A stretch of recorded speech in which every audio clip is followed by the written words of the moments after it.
오늘 저는 창세기 12장 1절부터 4절의 말씀을 통해서 축복의 통로가 됩시다 하는 제목으로 말씀을 전하려고 합니다. 이 말씀을 통해서 저와 여러분들을 향한 하나님의 뜻이 깨달아지고 하나님의 기쁨이 될 수 있도록 우리 믿음이 새로워지기를 주님의 이름으로 축원합니다. 이 땅에 사는 사람 치고 누구든지 복을 받기를 싫어하는 사람은 하나도 없습니다. 저도 여러분들도 다 복 받기를 원하는데 그 받고 싶은 복이 주님으로부터 우리 가운데 충만하게 임하게 되기를 주님의 이름으로 축원합니다. 또 부모가 자식을 향한 마음도 한결같을 겁니다. 때로는 자식이 속을 썩여서 밉기도 하다가도 그래도 부모이기 때문에 그 부모는 자식이 잘 되기를 바랍니다. 건강하길 바라고 하는 일이 형통하길 바라고 또 이왕이면 가난하게 사는 것보다는 부자로 살길 원하죠.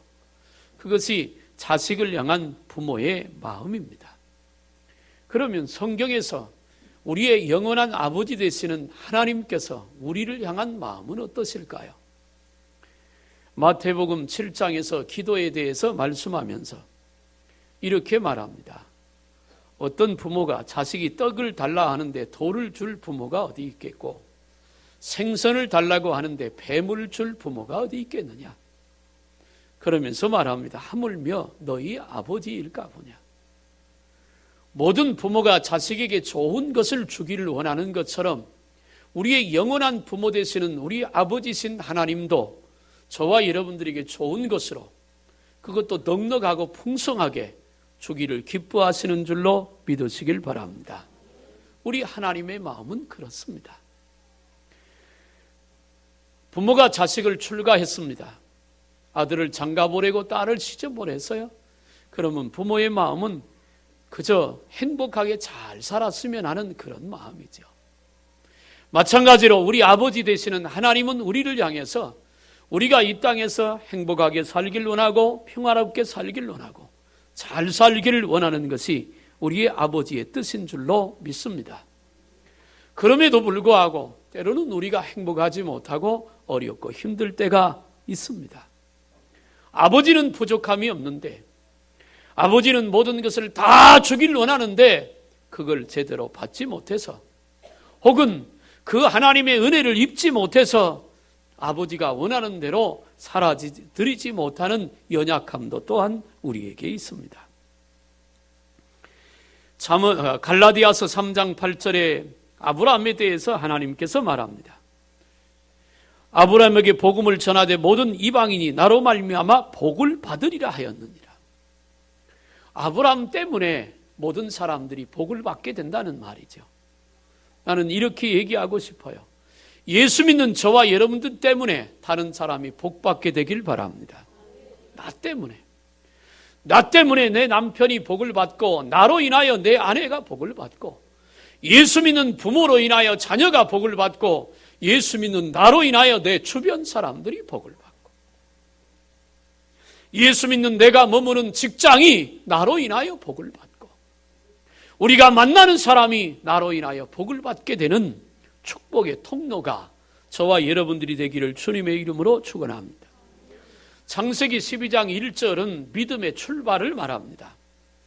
이 창세기 12장 1절이 제대로 되지 않으면 아직도 믿음의 출발이 되지 않았는지를 점검해 봐야 합니다. 하나님께서 아브라함에게 말합니다. 너는 너의 친척과 본토와 친척과 아비집을 떠나 내가 내게 지시할 땅으로 가라. 믿음은 어떻게 시작이 되느냐면 떠나는 것으로부터 시작이 됩니다. 요즘 자녀가 많지 않다 보니까 부작용들이 사실은 많이 일어납니다. 예전에는 적게는 5명, 많게는 10명. 저 어려서 다녔던 시골 교회 옆집은 8공주집이 있습니다. 딸만 8명을 낳았습니다. 어떻게 그렇게 많이 낳았는지는 모르겠지만 보아하니 아들 낳으려고 낳는데 계속 딸을 낳았습니다. 드디어 성공했습니다. 9번째 아들을 낳읍디다. 많이 낳았어요. 옛날에는 그렇게 낳았습니다. 그런데 요즘에는 자녀의 숫자가 적다 보니까 하나나 둘이다 보니까 그 자녀에게 부모의 모든 것을 쏟아붓습니다. 그런 와중에 자녀가 잘 크기도 하지만 사실은 잘못된 경우도 많이 있습니다.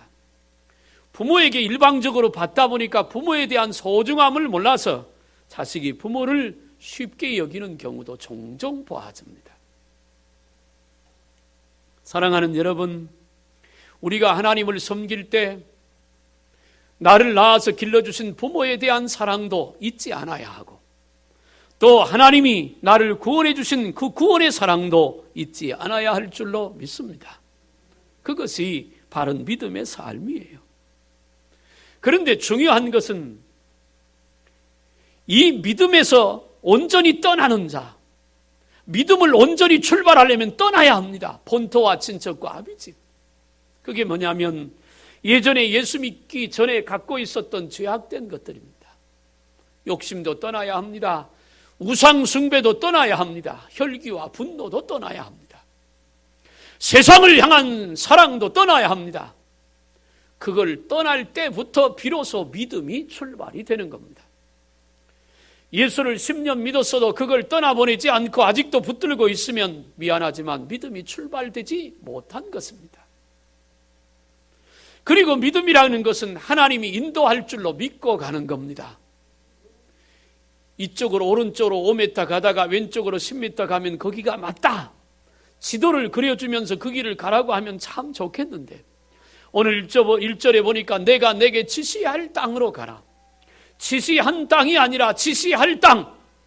내가 가는 길을 주님이 인도할 거고 내가 가는 길에 주님이 함께할 줄로 믿고 가면 하나님이 발걸음을 복된 길로 인도하실 거고 그때그때 깨닫게 하실 줄로 믿으시길 바랍니다. 사업을 하려면 계획이 세워져야 합니다.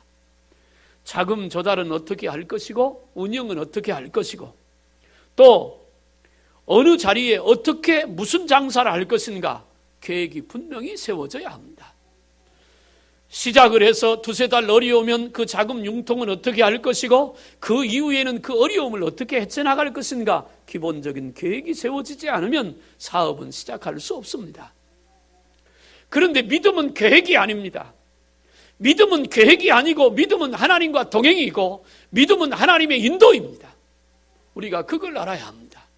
인간적인 계획, 사람과의 관계, 또 결혼해서 살아가는 모든 것들은 계획하에 이끌어져 가지만 믿음만큼은 계획이 아닙니다. 믿음의 가장 큰 계획은 하나님과 동행입니다. 그것이 믿음의 계획이라고 할 수 있습니다. 그러므로 우리가 이 땅에서 살아가는 동안 하나님의 축복의 주인공이 되려면 잘 떠나야 합니다. 옛날에 주일학교 불렀던 찬양 중에 움켜 잡으면 없어지고 놓으면 더 풍성해진다는 말이 있습니다. 하나님의 법칙이 그렇습니다. 내가 이것만은 붙잡고 살아야 되겠다고 붙잡고 있으면 어느 순간 사라져버리지만 그것마저도 주님 앞에 내려오면 어느 순간에 더 풍성하고 넉넉함을 누리게 된다는 것이지요. 저는 이 말씀을 준비하며 이런 기도를 했습니다. 우리 큰사랑교회 성도들이 축복의 통로가 됐으면 좋겠다. 축복의 통로가 되면 나는 복 못 받는 게 아니라 나도 축복을 받고 내 주변에 있는 사람도 내 덕분에 복을 받는 겁니다. 그렇게 되길 바랍니다.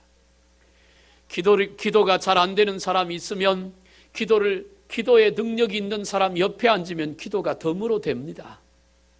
은혜가 있는 사람 옆에 있으면 그 은혜가 넘쳐서 나에게도 혜택이 됩니다. 복을 받는 사람 옆에 있으면 그 복이 담을 넘어서 내게도 옵니다.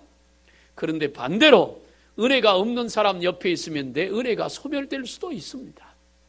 영적으로 눌린 사람 옆에 있으면 나도 영적으로 눌릴 수 있습니다. 매 맞는 사람 옆에 있으면요 괜히 휘둘리는 회초리에 나도 얻어맞을 수 있습니다. 그러니까 내가 누구와 함께 하느냐는 분명한 것이죠.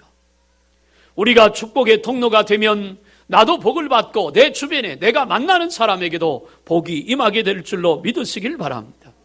저와 여러분들은 축복의 통로가 될 사명을 받았습니다. 내가 예수 믿어서 하나님의 자녀가 되었고 천국을 소유했다면 내 안에서 머무르지 말고 내 안에 이루어진 천국이 넘어서 내 남편과 아내에게, 내 자녀에게, 내 주변 사람들에게도 그 천국이 확장되어져야 할 줄로 믿습니다. 주님과 함께하는 복을 받았으면 나 혼자 주님과 함께하지 말고 내 주변에 있는 사람도 주님과 함께할 수 있도록 그 복을 그들에게도 나눠주는 책임이 있어요. 이걸 마태복음 5장에서는 소금이 되고 빛이 되라고 말하고 고린도후서 3장과 4장에서는 그리스도의 편지가 되고 향기가 되라고 말합니다. 사랑하는 여러분, 주님을 보여줄 수 있길 바랍니다.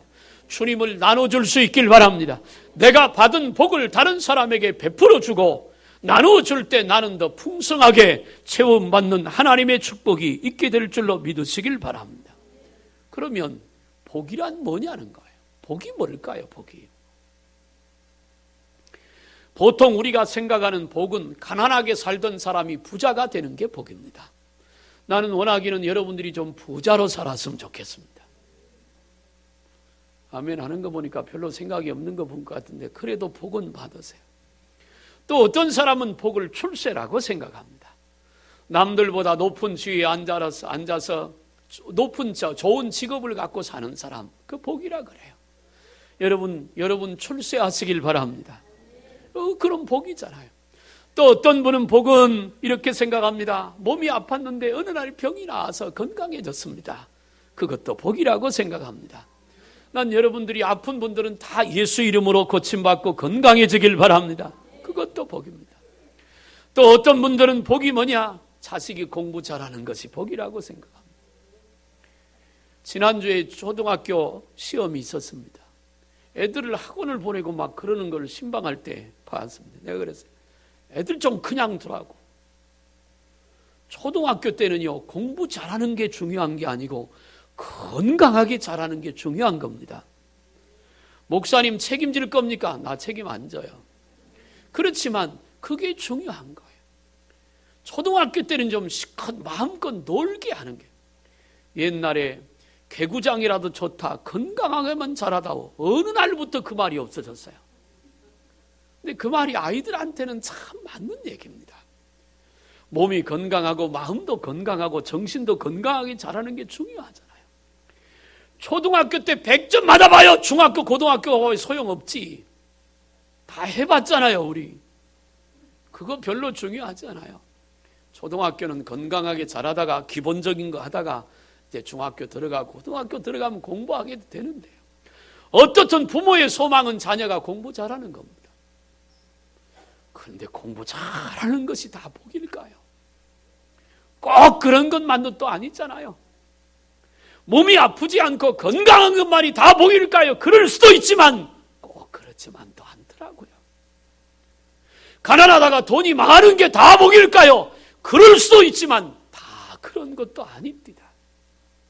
그러면 정말 성경이 말하는 참다운 복이 뭘까? 따라합시다. 진정한 복은 하나님이다. 참다운 복은 하나님입니다. 성경은 그걸 말하고 있습니다. 정말 복은 하나님입니다. 하나님을 아는 것이고 하나님을 깨닫는 것이고 하나님을 믿는 것이고 하나님을 만나는 것입니다. 그게 복입니다. 시편 16편 2절에 말합니다. 주밖에는 나의 복이 없나이다. 나는 여러분들에게 그런 고백이 있길 바랍니다. 주님만이 나의 복입니다. 세상의 다른 것은 그 다음입니다. 주님이 나의 복입니다. 우리가 그걸 알아야 합니다. 아무리 좋은 것이 있어도 주님이 가져가면 끝나는 것이고 아무리 넉넉함이 있어도 주님이 거두어 갔으면 남는 게 없습니다. 아무리 건강한 육체라도 하나님이 그 생명 불러가니까 가야 되고 아무리 내가 붙들고 놓기 싫은 것도 하나님이 가져갔으면 남는 게 없더라고요. 사랑하는 여러분, 우리 주님이 복인 줄로 믿으시길 바랍니다. 이번 주 안에 신방하면 제가 그런 얘기를 농담삼아 가끔 했습니다. 세월이 갑니다. 벌써 금년도 10월 달 셋째 주니까 세월이 많이 갔습니다. 1년이 지나면 한 살이 더 먹고 생기는 게 있습니다. 주름살, 나이살입니다. 세월이 가요. 그런데 세월이 갈 때 그냥 가지를 않더라고요. 세월이 갈 때 가져가는 게 많더라고요. 세월이 가면서 어떤 사람은 젊음을 가져간 분도 있고, 세월이 가면서 어떤 사람은 지붕을 다 뜯어간 분도 있습니다. 그래서 머리가 훤한 분도 있잖아요. 저는 여기 가운데를 좀 많이 뜯겼습니다. 뽑아갔는지 뜯어갔는지 몰라도 세월이 가면서 그러더라고요. 어떤 분들은 세월이 가면서 무릎을 아파합니다. 무릎에 관절을 뺏어가가지고. 어떤 분은 세월이 가면서 기력이 쇠한 분도 있지요. 세월이 가면서 그냥 가지 않더라고요. 뭔가 가지고 갑니다. 그러나 세월이 가도 변함없이 흔들리지 않고 그 자리에 계시는 분이 계시는데, 그분이 바로 우리 하나님인 줄로 믿습니다. 그분은 여전히 그 자리에 계세요. 세상은 다 변하고 사람도 바뀌어집니다. 심지어 요즘에는 사람 얼굴이 주간 단위로 바뀐다며요. 병원 한번 갔다 오면 바뀌니까. 그러나 우리 하나님은 변하지 않아요. 그러므로 우리 하나님이 복인 줄로 믿습니다. 이스라엘 백성들이요, 이사야서에 보면 강대국을 바라봅니다. 그래서 애굽에 자꾸 손을 내밀어 우리 좀 도와달라고.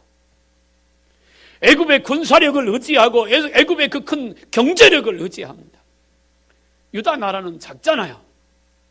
작으니까 외세의 침범을 자주 당하니까 애굽을 의지하면 우리가 고난을 당하지 않을 것 같아서 애굽 나라와 조약을 체결하고 의지하여, 그때마다 이사야 선지자와 예레미야 선지자를 통해서 하나님 뭐라고 말하는 거 아니?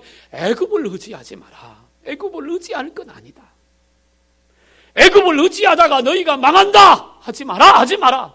그래도 자꾸만 애굽을 의지하니까 하나님께서 애굽을 쳐서 망하게 합니다. 사무엘상에 보면 이스라엘 백성이 왕을 구해요. 왕.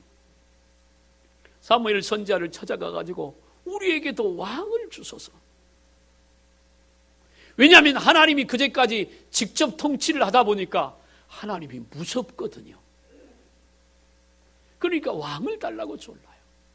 그 소리를 듣고 하나님께서 사무엘 선지자에게 말합니다. 너희가 왕을 달라고 하는 것은 나를 배반하는 것이다. 왕을 세우면 너희가 고통당할 거야. 그러니까 그러지 마라. 말렸지만 기어코 달라고 해서 결국 사울 왕을 이스라엘이 초대 왕으로 세우잖아요. 사랑하는 여러분, 주님이 우리의 왕됨이 복입니다. 주님을 우리의 왕으로 모시고 사는 것이 복이에요. 하나님이 전능자니까, 그분에게는 부족함이 없으니까, 그분이 해결하지 못할 일이 없으니까, 그분이 고치지 못할 병도 없으니까 우리 하나님이 복인 줄로 믿습니다. 복 있는 사람은 악인의 꾀를 쫓지 아니하고 오만한 자의 자리에 앉지 아니하고, 시편 1편 1절에 있는 말입니다. 이사야 65장 16절에 이름으로 땅에서 자기를 위하여 복을 구하는 자는 진리의 하나님을 향하여 복을 구할 것이요. 우리 하나님이 복인 줄로 믿으시길 바랍니다.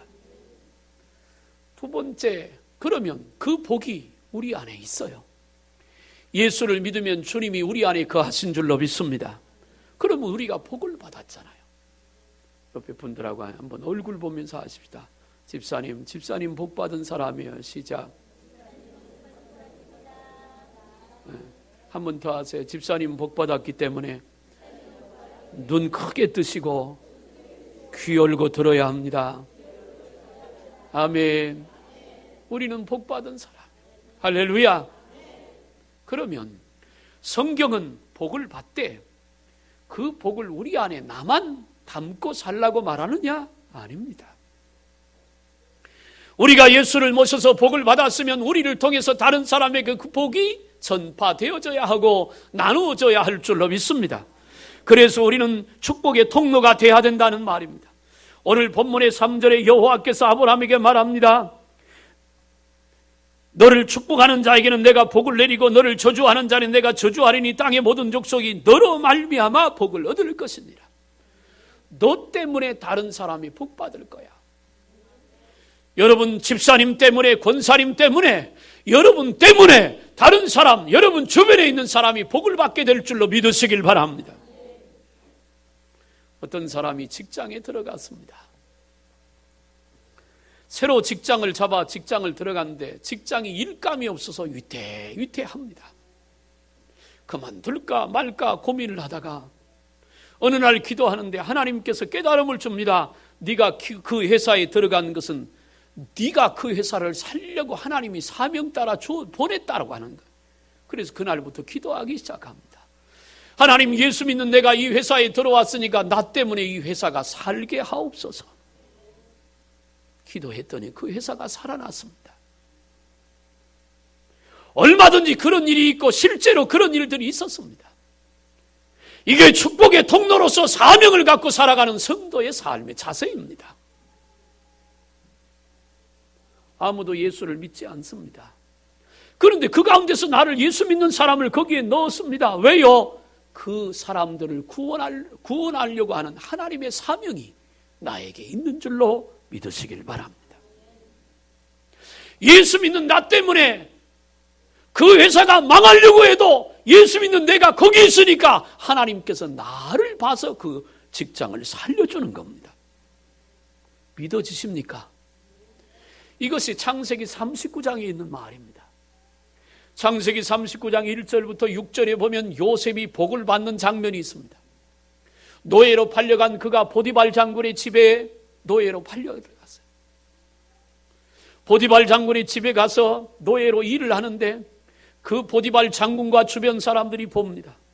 신기한 일은 요셉이 맡아서 하는 일마다 형통하게 됩니다. 요셉이 하는 일마다 잘 되게 됩니다. 그 입소문이 장군 집에까지, 입에까지, 귀에까지 들어가서 어느 날 장군이 요셉을 살펴보니까 이야, 이 대단한 사람이 왔구나. 우리말로 얘기합시다. 복덩이가 하나 들어왔구나. 저와 여러분들이 예수 믿었으니까 우리가 복덩이인 줄로 믿습니다. 우리가 복덩이에요. 그러니까 장군이 어느 날 요셉을 불러가지고 말합니다. 오늘부터 너는 이 집안의 식솔들을 다 관리해라. 재산도 네가 다 관리하라. 딱 한 사람, 내 마누라만 손대지 마라. 그리고 나머지는 전부 다 네가 맡아라. 노예로 팔려온 노예에게 가정 종무를 삼아 모든 걸 다 맡겼습니다. 그런데 그때부터 그 집이 일어나기 시작합니다. 요셉이 그 가정을 맡아서 관리할 때부터 가정이 잘 되길 시작합니다. 형통하기 시작합니다. 막히는 것 없이 다 풀어지기 시작합니다. 성경은 이렇게 말합니다. 여호와께서 요셉과 동행하시니 그가 형통한 자가 되어, 할렐루야. 하나님이 복이라고 했습니다. 하나님을 우리 마음속에 모시고 그분과 함께 살면 우리가 가는 길이 형통하고 우리가 하는 일이 형통하게 될 줄로 믿으시길 바랍니다. 그러니까 우리는 축복의 통로라는 거예요.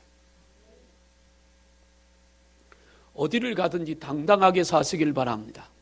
왜요? 나 때문에 그 사람이 복받을 거니까. 나 때문에. 그렇다고 교만하라는 말은 아닙니다. 무엇을 하든지 당당하고 어느 곳에 있든지 당당하세요. 왜? 주님이 내 안에 계시니까. 주님은 나를 축복의 통로로 쓰기를 원하시기 때문입니다. 우리 교회도 양씨가 있잖아요. 양씨.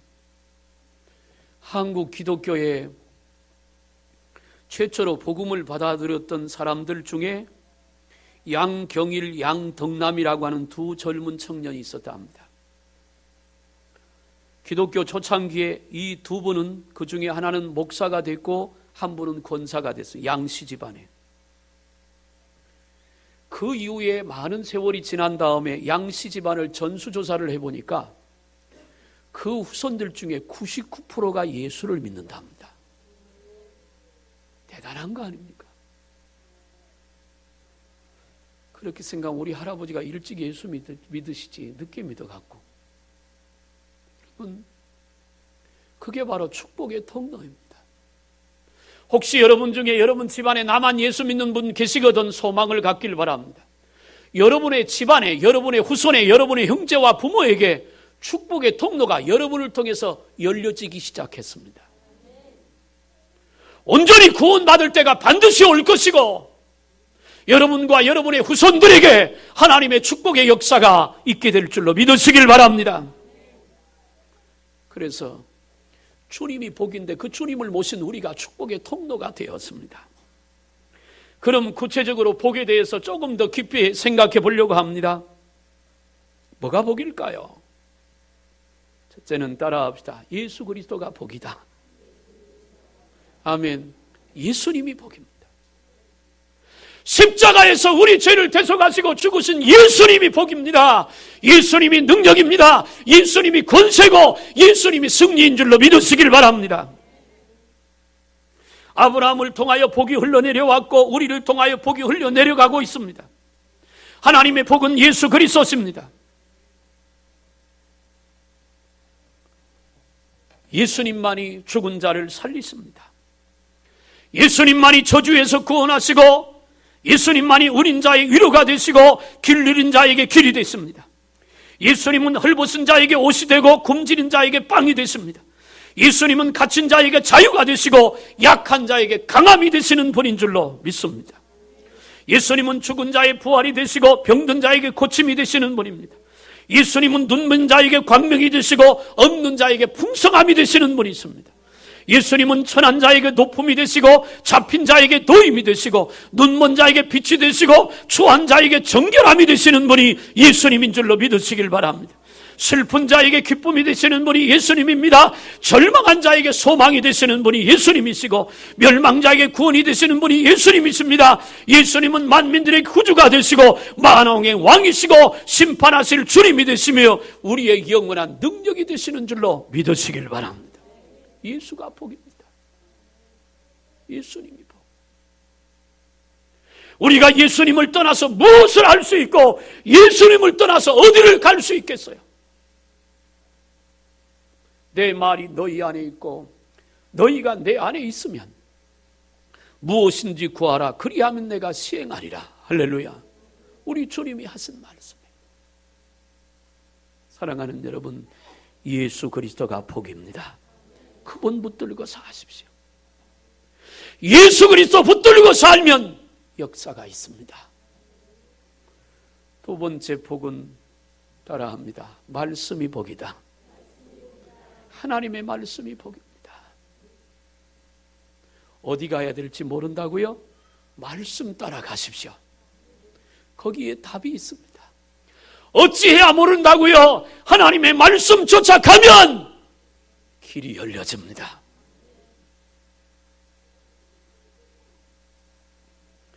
애국 군대가 뒤에서 쫓아오고 앞에 홍해가 가로막혔어요. 이스라엘 백성이 여기서 죽겠다고 원망하고 불평하고 난리가 났습니다. 모세가 하나님께 기도했더니 지팡이를 내밀라 합니다. 그래서 말씀 따라 지팡이 내밀었더니 홍해가 갈라져서 마른 땅처럼 걷는 줄로 믿습니다. 광야 40년을 갑니다. 사람이 살 수 없는 땅인데 40년 동안 살았습니다. 그것도 200만 명이 넘는 사람들입니다. 노약자들도 있습니다. 가축도 있어요. 어떻게 살았냐고요? 하나님의 인도받아 살았기 때문입니다. 구름 기둥과 불 기둥을 따라 쫓았습니다. 만나를 내려주시는 그 말씀의 만나를 먹고 살았습니다. 요한복음 2장에 보니까 혼인잔치의 기적이 있습니다. 예수님이 혼인잔치에 초청돼서 갔는데 물이 떨어졌어요. 포도주가 떨어졌습니다. 예수님께서 하인들에게 말합니다. 돌 항아리 6에다가 물을 가득 채워라. 여러분, 아구까지 채워야 기적이 일어납니다. 기도도 가득 채야 기적이 일어나고요. 믿음도 충만해야 역사가 일어날 줄로 믿습니다. 그래서 채웠습니다. 그랬더니 예수님이 말합니다. 물 떠다 주어라. 떠다 주었더니 어느 순간에 아주 맛있는 포도주가 됐습니다. 하인들이 한 것은 하나밖에 없습니다. 말씀 따라 순종한 것이죠. 여러분, 말씀 따라가면 물이 변하여 포도주가 될 줄로 믿습니다. 그래서 말씀이 복입니다. 말씀 붙들고 가면 주님이 역사합니다. 하나님의 약속의 말씀 붙들고 가면 하나님이 하신 말씀이니까 하나님이 책임져 주실 줄로 믿으시길 바랍니다. 말씀이 복이에요. 말씀이 복. 꿈만 많이 꾸지 말고 환상만 많이 보지 말고 말씀 붙들고 사시길 바랍니다. 말씀이 있는 꿈이 힘이 있고 말씀이 있는 환상이 능력이 있습니다. 시편 119편 109절에 105절에 주의 말씀은 내 발의 등이요 내 길의 빛이라고 했습니다. 그렇습니다. 캄캄한 앞길을 걸어갈 때, 어디로 가야 될지 어떻게 해야 될지 모를 때 말입니다, 하나님의 말씀을 붙들면 그 말씀이 내 발의 등이고 빛이 되어서 내가 가야 될 길이 보여질 줄로 믿으시길 바랍니다. 말씀이 복입니다. 계시록 1장 3절에 이 예언의 말씀을 읽는 자와 듣는 자와 그 가운데 기록한 것을 지키는 자가 복이 있다 그랬어요. 예수 그리스도가 복이고 말씀이 복인 줄로 믿으시길 바랍니다. 세 번째 복은 우리가 이 땅에서 육신을 입고 살아가는 동안 우리에게 필요한 복이 있습니다. 돈도 필요하지요?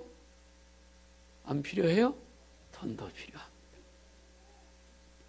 건강도 있어야지요? 건강해야 합니다.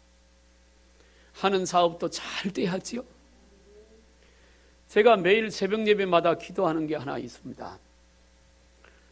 주일날 헌금을 하고 주일에 정리를 하고 나면 강단에 헌금 봉투를 올려다 놓고 매일 아침마다 그걸 붙들고 기도합니다. 하나님, 여기 헌금한 모든 손길들 위해 하나님이 복을 주옵소서. 기도해요. 요즘 대신방이니까 대신방에 기도 제목 내놓았던 그 기도들이 응답되게 하옵소서. 헌금 봉투를 하면서 기도하는 것이 또 하나, 두 가지가 있는데, 하나는 하나님 큰 사랑교에 속한 모든 가정들마다 다 11조 하게 하옵소서. 그렇게 기도해요. 저 목사님 돈독이 들었구만 그러지 말고 그렇게 기도하는 이유가 있습니다. 성경은 분명히 11조를 구분하면 물질의 보장을 주님이 하고 있으니까 목사의 마음이 나는 우리 성도들이 물질의 복을 받았으면 좋겠어요. 근데 성경적으로 물질의 복을 받는 것은 11조 하는 거잖아요. 그래서 내가 붙들고 그렇게 기도합니다. 큰 사랑교회 속한 성도는 다 11조 하게 하소서. 그래서 물질 때문에 어려움 없게 하옵소서. 두 번째 기도하는 게 있습니다. 11조 하는 분들을 놓고 또 기도합니다. 하나님, 이왕 11조 하는 거 500만 원, 1000만 원씩 11조 할 성도들이 나오게 해 주옵소서. 제가 예전에 한 2, 3년 전에 그렇게 기도했습니다. 하나님, 우리 교회도 100만 원 넘는 11조 성도들이 나오게 하옵소서. 여러 사람이 있습니다. 하나님이 그 기도를 들어주셔서 또 기도하는 거예요. 또 그렇게 500만 원, 1000만 원, 11조 하게 하옵소서. 믿음으로 받으면 여러분이 주인공 될 줄로 믿습니다. 복 받으시길 바랍니다. 복 받아야 합니다. 예수 그리스도가 복이고 말씀이 복이지만 우리의 육신의 삶에도 복을 받아야지요. 사업도 잘 돼야 되고 자녀도 잘 돼야 되고 여러분들의 직장에서 대접받고 높임 받아야 되고 가난에서 벗어나 부자가 돼야 하고 아픈 몸이 건강도 해야 될 줄로 믿으시길 바랍니다. 그런데 말입니다, 그렇게 받고 싶다고요. 받고 싶은데 받고 싶다고 다 오느냐? 그건 또 아니라는 거죠. 앞에서 제가 하나님이 복이라고 했는데 왜 그런 말을 했느냐면, 건강을 주시는 분도 물질을 주시는 분도 사업이 잘 되게 하는 분도 자녀가 잘 되고 출세하게 되는 것도 하나님께서 도와주셔야 합니다. 하나님이 그래서 복이요. 예수 믿는 사람들은 기본적으로 부지런하게 살아야 합니다. 그리고 열심히 살아야 합니다. 예수 믿는 사람이 게으르면 죄 짓는 거예요. 부지런하고 열심히 살아야 돼요. 그런데 부지런하고 열심히 사는 것만 가지고 다 된다면 얼마나 좋겠어요. 거기에 하나님이 도와주셔야 되는 거예요. 하나님. 여러분들이 하는 일에 하나님이 도와주시길 바랍니다. 여러분이 나가는 길에 만남의 복이 있길 바라고, 여러분에게 하나님의 축복이 있어서 들어오는 물질이 있을 때 나가는 것들은 막아지길 바랍니다. 이 복이에요. 하나님이 복이라는 것.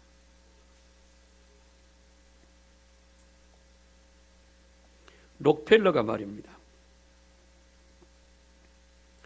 미국에 있는 뉴욕에 있는 뉴욕시의 수돗물 값을 미리 다 내놓아가지고 수돗물을 공짜로 쓴답니다.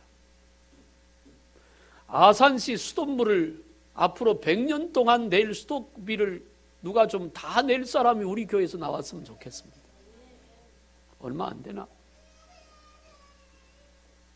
하나님이 축복하시니까, 하나님을 기쁘시게 해서 하나님이 축복하시니까 그런 위대한 사람이 되었다는 말입니다. 말씀을 마칩니다. 하나님이 복입니다. 그분이 우리 안에 계시기 때문에 우리가 축복의 통로가 되어야 합니다. 예수 믿고 복받는 것을 보여줘야 합니다. 주님이 나를 통해서 살아계시는 것을 나타내 주어야 합니다. 그래서 나를 넘어 내 남편에게, 내 자녀에게, 내 가족에게 그 축복이 옮겨가야 합니다. 예수 그리스도가 복입니다. 말씀이 복이고요. 아무리 내가 부자 되고 싶어도 하나님이 주셔야만 가능합니다. 건강도 주님이 주셔야 하고 사업도 주님이 도와주셔야 돼요. 그러므로 하나님, 복되신 하나님을 우리 마음속에 모신 축복의 통로인 여러분, 나만 살지 말고 고통 가운데 있는 사람도 살리는 축복의 통로로서 아름답게 쓰임받기를 주님의 이름으로 축원합니다. 복이 어디서 오는지를 알았고 복이 무엇인가를 알았으니까 모르는 사람들에게 그걸 보여주어야 하고 그들에게 알려주어야 될 사명이 우리에게 있습니다. 아브라함을 통해서 우리에게 복이 왔습니다. 이제 나를 통해서 그 복이 내 가족과 주변 사람들에게 충만하게 임하게 되는 축복의 통로로서의 사명을 아름답게 감당하는 모두가 되기를 주님의 이름으로 축원합니다. 기도하겠습니다. 살아계신 하나님 아버지, 우리를 하나님의 자녀 삼아주시고 하나님이 복인 줄로 믿고 우리 마음에 주님을 모시고 믿음으로 살게 하셔서 감사합니다. 우리가 받은 복 나눌 수 있도록 축복의 통로의 사명을 바로 하도록 성령과 은혜로 충만케 해 주옵소서. 예수님의 이름으로 기도하옵나이다. 아멘.